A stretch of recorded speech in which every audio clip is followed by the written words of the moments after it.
Harold is a 66-year-old man with diabetes.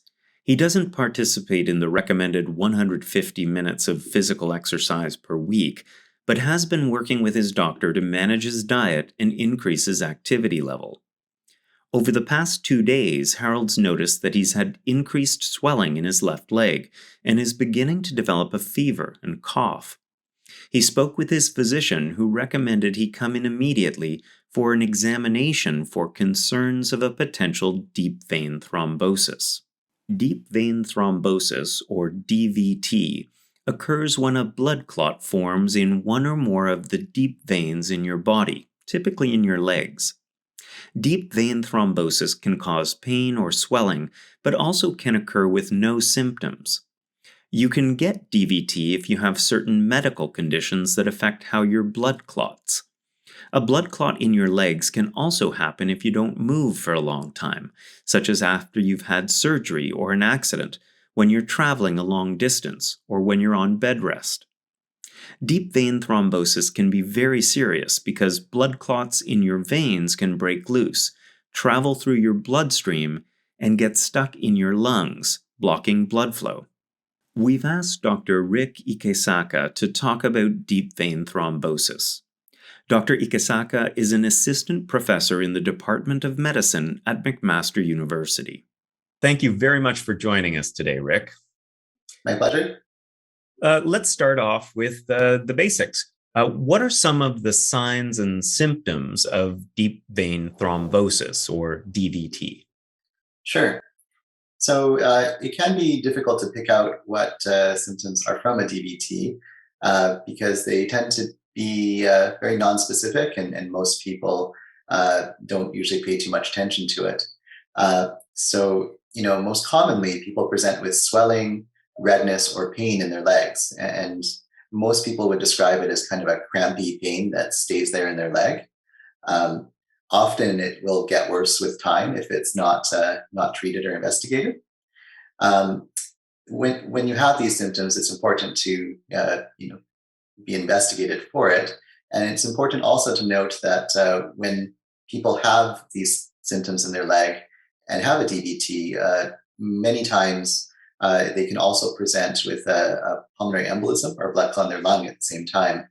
And symptoms of that can be chest pain, shortness of breath, or sometimes dizziness. And people classically report being stabbed by a knife, so a sharp stabbing pain that's worse with deep breathing.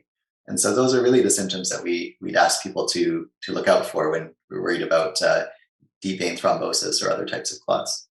And in some ways, with the most worrisome aspect of a DVT is not the leg pain. It is that worry that it will dislodge and spread to the lungs and potentially cause very serious breathing symptoms. Is that right? For sure. So a DVT in your leg is, painful, gets swollen. It's very annoying to you and may make it hard to walk. But the worrisome thing is really that a large chunk of clot will break off and go to your lungs. And in many cases, your body can cope with that. You won't feel great, but you'll, slowly get better with treatment. There are some people that may suffer such a massive blood clot that it could actually be fatal in some cases. What are some of the causes or risk factors for developing a DVT? Blood clots are develop in various cases, often when there's sluggish blood flow or there's an injury to your blood vessels or your body. So, there's lots and lots of different reasons, and we'll go through a few of them. Some of them are modifiable in that you can do something about it, and some of them, I'm afraid, is just the way it is. So one of the major risk factors for getting a blood clot is age, and people that are over 50 or 60 are at a much increased risk of blood clot than people younger than that. This is something that's fairly uncommon in very young children and does increase as people become teenagers. Something that we always ask about is people that have injuries or are laid out in bed for some reason. Your body does rely on the muscles in your leg moving to swish blood back up to your heart. So if you've been hit by a car and have a fracture of one of your bones, if you are sick with pneumonia, lying in a hospital bed and not able to move around, these are concerning features that could lead to increased risk of blood clots. So one of the common risks for young people or younger people is being pregnant or being on estrogen containing birth control pills, as those do also increase your risk. And one of the one of the commonly modifiable ways we can reduce people's risk of blood clots is actually asking people to stop smoking, as smoking cigarettes or tobacco is a major role in this. In terms of other things, having an active cancer and getting chemotherapy actually significantly increases the risk of getting a blood clot. And so many people that are going through their cancer journey will have a sidestep into maybe having to have a blood clot treated. It's a very common complication of having a cancer and having treatment. And there are a variety of other medical conditions that are not cancers that can cause or support the development of blood clots as well. Mostly things that are inflammatory, things like inflammatory bowel diseases, certain autoimmune disorders. Some things that you can't modify are things like your family history. There are some genetic mutations that can run in families and that can increase your risk of blood clots. The most common one is factor V Leiden, which is actually quite common. So about 1 out of every 25 people of European ancestry may have a copy of this mutation. And many people ask why we don't test everyone for it, is that it does increase your risk, but it's not a huge one. And many people with it never ever get a blood clot in their lifetime. And it's true that there's also an increased risk with COVID-19 infection. Is that right? Absolutely. So very quickly in the pandemic, we realized that there was a large number of blood clots that are much larger than we were expecting to see, and just based on usual amounts of that were expected. So having COVID-19 infection is a significant risk factor for developing blood clots, and it's one of the major complications that can result that lead to some bad outcomes with the COVID-19 infection. So, how would you actually diagnose a deep vein thrombosis? Sure. So when someone comes to a doctor, an emergency department, we start by asking questions to determine how likely is it or that someone has a blood clot in their leg or their lung. So one of the most important steps is the patient actually presenting to medical care. And so when people have those symptoms that we discussed previously, it's important for people to actually seek medical attention so that we can start the process of looking for them. It's a difficult diagnosis to make without some kind of formal assessment or investigation. The most common way people are investigated these days are, once you've had a basic assessment of your symptoms and someone examines you, is to have a blood test called a D-dimer assay. This is a blood test which looks at something of a product of clots being broken down. If it's really low, the chance of you actually having a blood clot is very, very, very low. And so if you're not super high risk to have a blood clot and you have a negative D-dimer, you're essentially given a clean bill of health and you're sent home, usually from the emergency department, without any investigations, because the chance of you having a blood clot is extremely low. If that test can be very sensitive and is often positive, though. So if you are someone who's particularly high risk, and people that are high risk may include people that have cancer, who have had blood clots before, or older and male, possibly obese, these with other vascular type risk factors for blood clots. In those people, often some kind of imaging is needed. And the most common one, and generally it's standard across the world these days, is to do a compression Doppler ultrasound of the leg. This is essentially an ultrasound, just like the ones that look at our belly if we have appendicitis or have a gallbladder problem. And they're looking for a blood clot there, and they're very good at finding them. There are many other ways to look for blood clots in the leg, but most of them require exposure to radiation or advanced fancy tests. And basically, we rarely do any of them anymore. So you might, the expectation is that the ultrasound would be by far and away the most common way they would diagnose that. Some of the other fancy tests like CT scans and things like that are still needed to look for blood clots in your lung, however, because we can't look with ultrasound in past your rib cage. So if someone's worried about that, then different tests might be expected. Is there something about the deep veins in the legs in particular that makes them the area where, these DVTs are most likely to occur? Sure.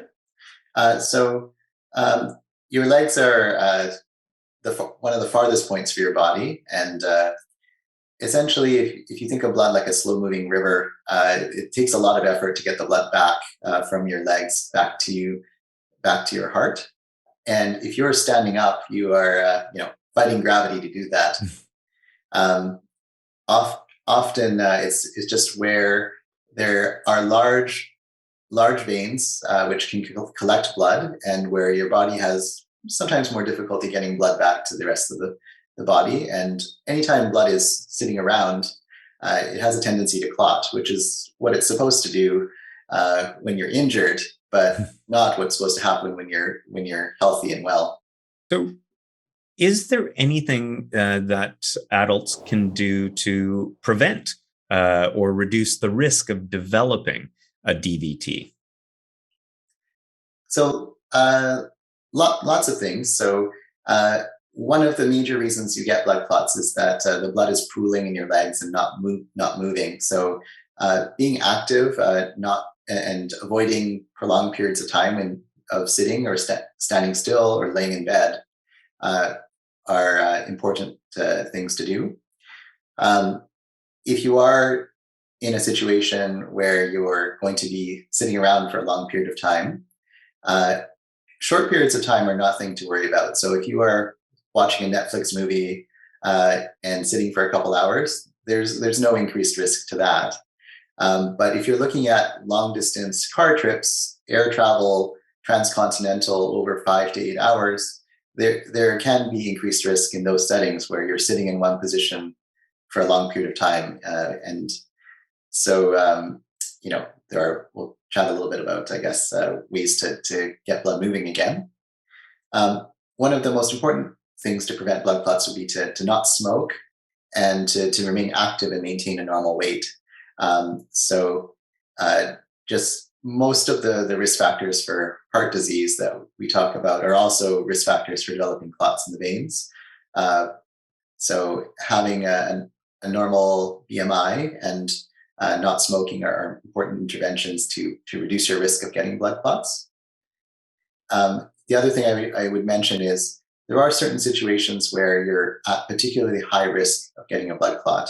So immediately after surgeries or some kinds of trauma where, one, you have an injury, and two, you're kind of laid up and not walking around, it is important to mobilize as much as you're able to, safely, of course. Obviously, if you've broken something and can't get up, you shouldn't be on it. But also notifying your healthcare provider if you have risk factors for getting blood clots and you're in these high-risk situations. It is important to flag it to them so that they're able to help prevent blood clots in that setting as well. It does seem like in the hospital setting where you and I work a lot of the time, that there's a really big focus on trying to ensure a prevention of blood clots for people in the hospital. Has that become kind of the standard of care now? Hmm. So in hospitals, we know that patients are ill, they're in bed, and it's generally accepted that we should try our best to prevent blood clots because they're a common complication in that setting. There are various ways we try to do so. The things that we most commonly do are we often give very low doses of blood thinners while in hospital. The most common ones used in Canada are low dose injectable blood thinner that the nurses would administer. Uh, we also encourage people to get up and around as much as they can. We have physiotherapy work with people. Um, if someone is not able to take these blood thinners for some reason, and they are not able to walk around, say they're in the intensive care unit, they're post-surgery, there are devices that we sometimes use to prevent blood clots as well. And these can range from the complex to the simple, including compression devices that have little balloons and that inflate in an order to squish blood back up your legs, or just compression socks, which are called graduated compression stockings, which can help return blood from your legs to the rest of your body. They're usually tighter at the ankle than the top, so that they kind of squish blood in that direction generally. And what about some of what you were saying? If you're on a longer trip of some kind, like a very long drive or a transcontinental flight for 5 to 8 hours, any preventative strategies for those situations? Sure. So when you are taking these long trips, it's important that if you can, to take breaks. So if you are driving for a long distance, every few hours you should probably stop somewhere, get up, take a walk around and stretch and get the blood flowing again. That's obviously difficult to do on a economy class ticket flying somewhere far. So if you are someone who is prone to getting blood clots or you're particularly concerned, the aisle seats are preferred because you can often stretch out and it's much easier to get up and stand up. I usually recommend to people to get up once per movie if you're watching a series of them crossing the Atlantic, to get up and take a few steps, go to the washroom. If you are sitting in your seat still, you can help get the blood flowing by doing leg exercises. Even sitting in your chair, you can pull up your step on, contract your calf and go on your tippy toes and then back down repeatedly a few times just to get blood flowing back out of your legs. Other than moving, we do recommend people try to remain hydrated. And admittedly, if you drink enough water, it'll force you to get up and get up out of your seat every few hours anyways. But also to avoid things that might dehydrate you. So drinking too much alcohol or caffeine on these trips can be dehydrating, and being profoundly dehydrated can increase your risk of developing a blood clot. And if you can avoid doing so, we do generally try and avoid people taking sedatives or sleeping pills because people can often sleep for prolonged periods of time in a pretty awkward position and not move around in that setting. What are the recommended treatment options for a DVT? If someone has told you and diagnosed a DVT in your leg, the standard treatment is blood thinners. There are some very small blood clots just in the calf that are occasionally not treated. But by far and away, most standard blood clots in DVT in the leg are treated with blood thinners, which can be either pills, of which there are many different types, or some injectable blood thinners, which are usually given once or twice a day. The injectable ones are usually given just in the belly, where there's some fat that we inject. In terms of other things, we often give these medications and actually send people home from the hospital. Most blood clot treatments unless the clot is really, really, really big or causing a major problem, is managed in the community. So we would see you in clinic after the diagnosis and assess you from there. There are certain situations where you might need to come into hospital, namely if you have a massive clot where the circulation in your leg is being cut off and is a concern, or if you have a very large blood clot where a piece broke off and went to your lung and caused a pulmonary embolism. In that case, sometimes you can have low blood pressure, really fast heartbeat, and things that make it more risky that something bad might happen, that you might need high level care, like in the ICU or something like that. In that case, they may admit you to the hospital. In some very life threatening cases where you're about to lose a leg or you're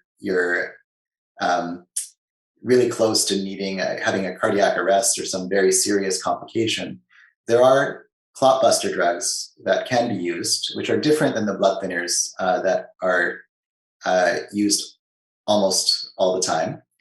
We don't use these very often because they can be risky in that many people that get clot busting drugs have bleeding because they are a high reward, high risk kind of thing. So we reserve them for the sickest people with the big blood clots that are needing very serious hospital care.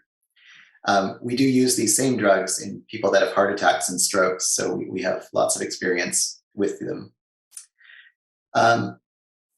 And lastly, if we can't give blood thinners for some reason, so you have bleeding at the same time as you have a blood clot, which can happen, there are devices that we can occasionally put in place which don't necessarily directly treat the blood clot.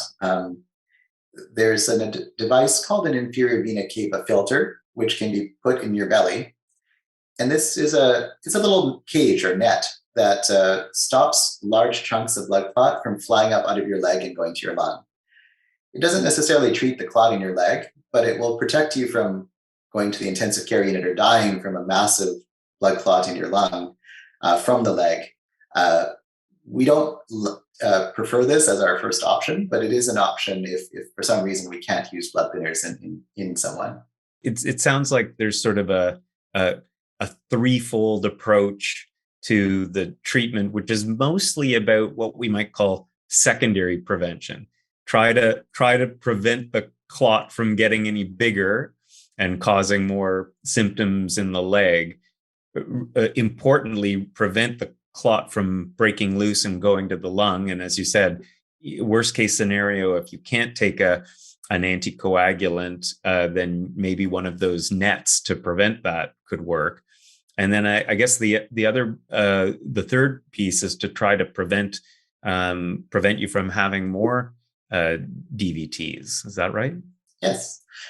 So when you have a DVT, the standard amount of time you're generally on blood thinners is usually about 3 to 6 months.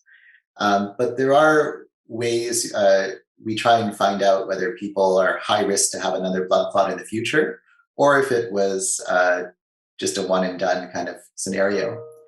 It's much lower risk and less worrisome if someone had some kind of major risk before the clot happened.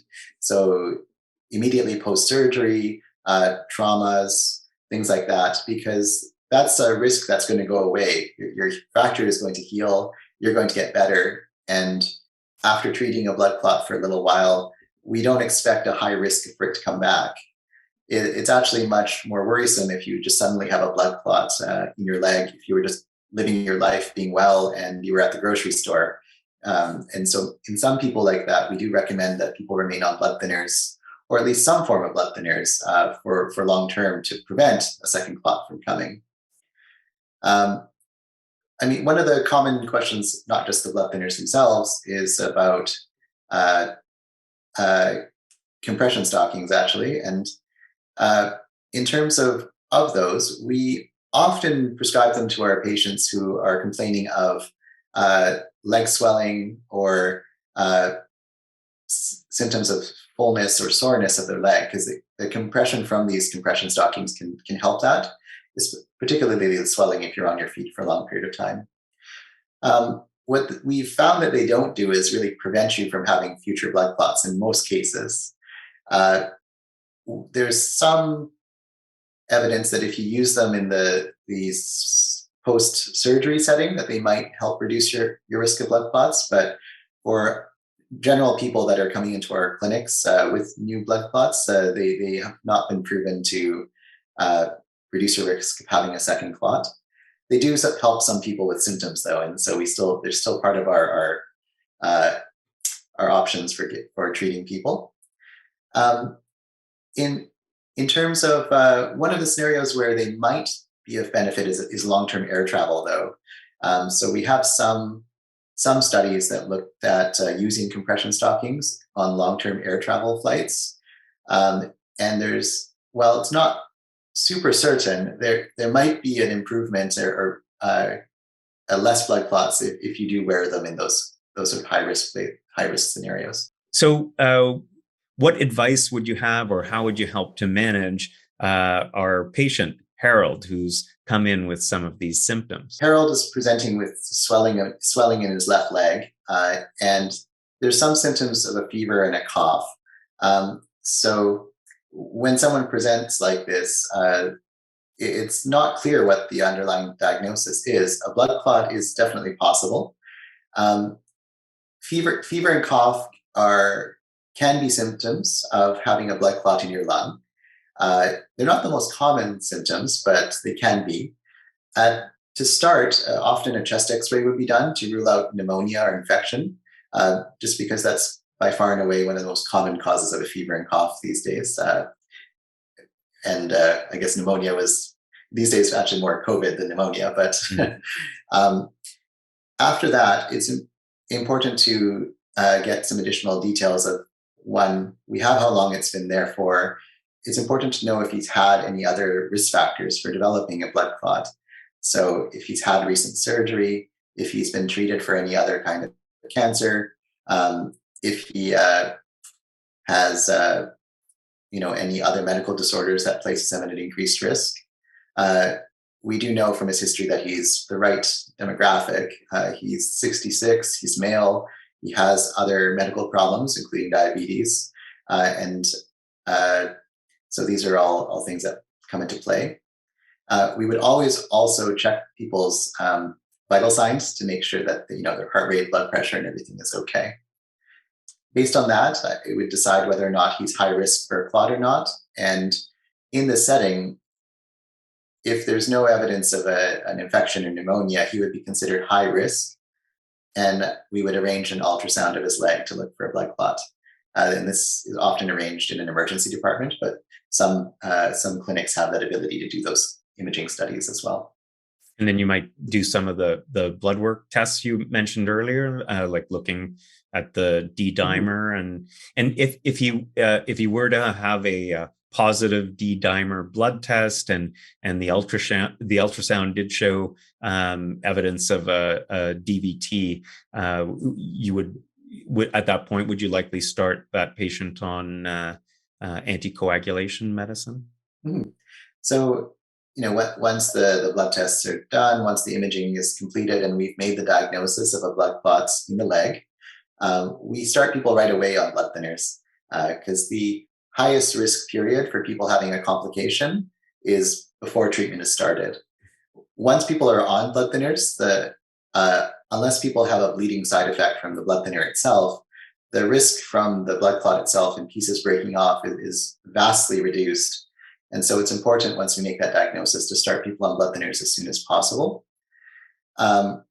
So we would start right away with the blood thinners at that moment. Most commonly these days, we've been using pill-based blood thinners. So we often would provide the first dose at the clinic or in the emergency department, and have people go fill a prescription after that to continue taking it. Obviously, we would ask people to continue to monitor for symptoms, because while the risk of anything bad happening is much reduced, if things are still going poorly and getting progressively worse, we would ask people to come back to the emergency department to get checked out again.